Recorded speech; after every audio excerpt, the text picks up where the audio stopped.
Une seconde, vous allez où comme ça? Chambre 206. Elle a déjà été payée. On vous a pas dit de laisser la clé à la réception quand vous sortez? Il y a quelqu'un dans la chambre qui nous attend. La combien? La 206. Dragoots, Gabriella? Oui, elle est dans la chambre. Je suis l'autre personne. Et ce monsieur? Il ne fait que passer. On ne vous a pas dit d'annoncer vos visites. On n'entre pas comme ça ici. Je croyais que c'était après 22 heures.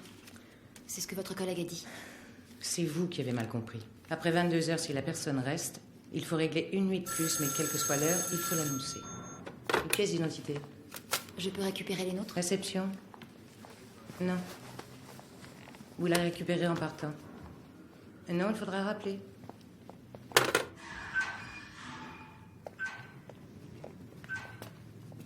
La 206.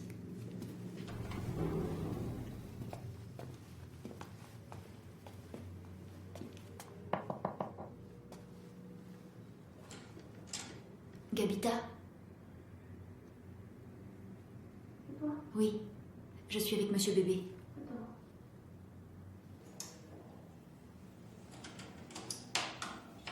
Attends. Bonjour, Gabrielle. Bonjour. Je vous en prie, entrez. La toile cirée, j'ai oublié de la prendre. T'as trouvé de l'argent? Quand? Je vous sers un café? Non, non, merci. Une part de gâteau? Non. Il est fait maison. Je vous en prie, asseyez-vous.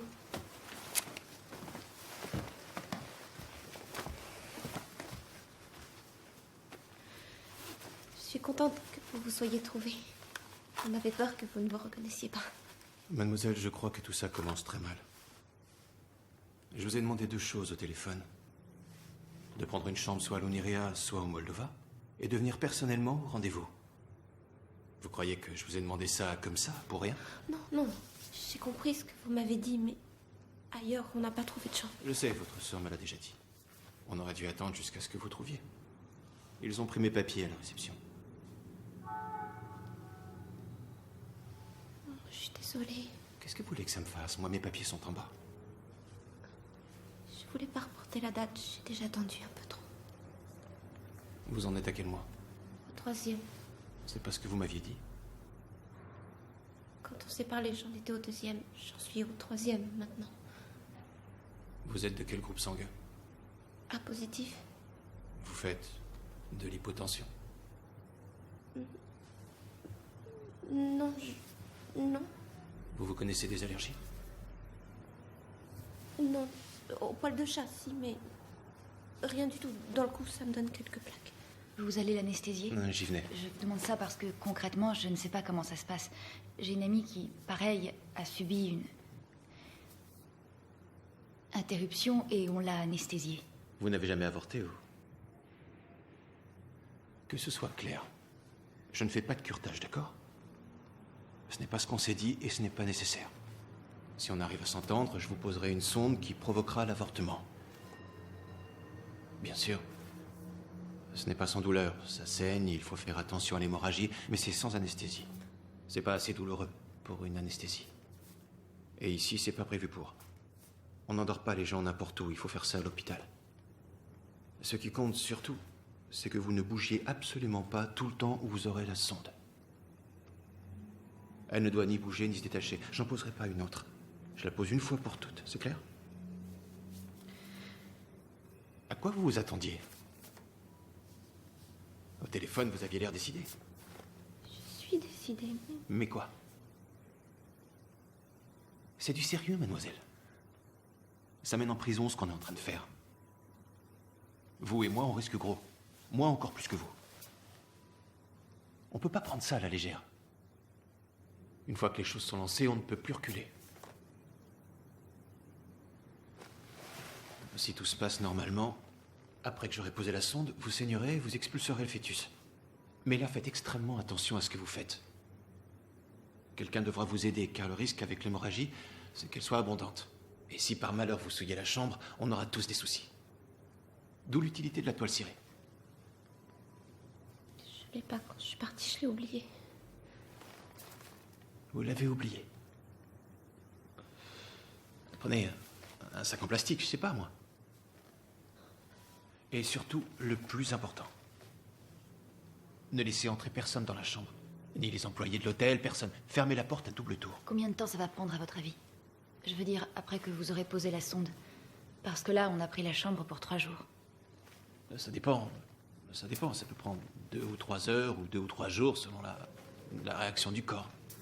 Si j'ai besoin d'aller aux toilettes. Votre sœur vous aidera.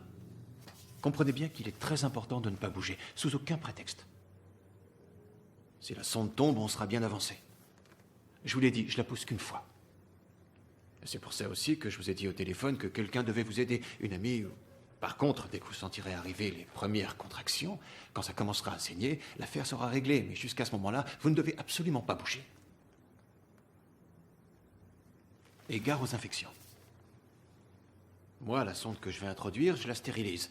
J'ai pris ce qu'il fallait, de l'alcool. Mais après, il y a risque d'infection.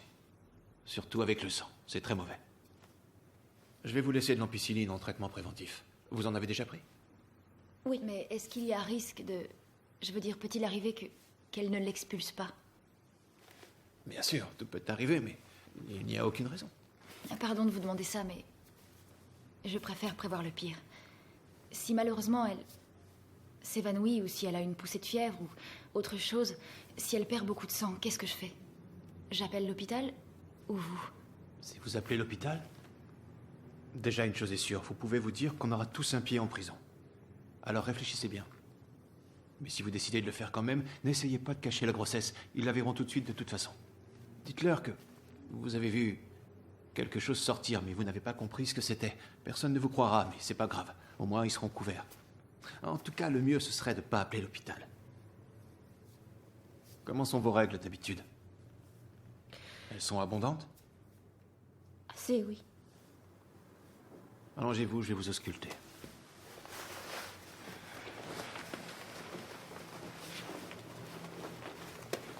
Ouvrez votre jupe.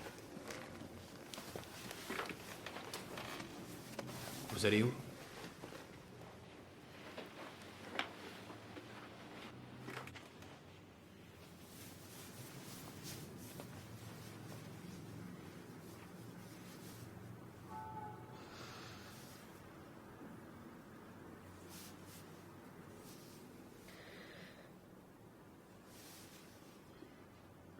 Vous en êtes à quel mois déjà, mademoiselle?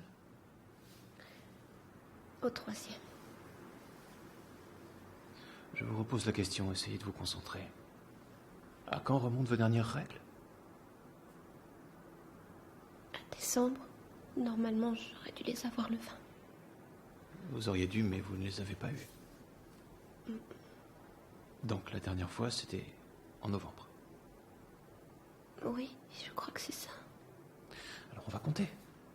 Novembre, décembre, février, janvier, février, combien ça fait? Mais c'est seulement depuis décembre que je les ai plus. Mademoiselle, on compte à partir de quand? Des dernières règles ou du mois suivant? Oui, il est possible que ça fasse plus de 3 mois. Plus que possible. Vous en êtes largement au-delà. S'il vous plaît, essayez de faire un effort. À quel mois vous en êtes? C'est très important, réfléchissez. On n'agit pas au 3e comme au 4e mois. Il est possible que j'en sois au 4e. Au 4e? Au 5e?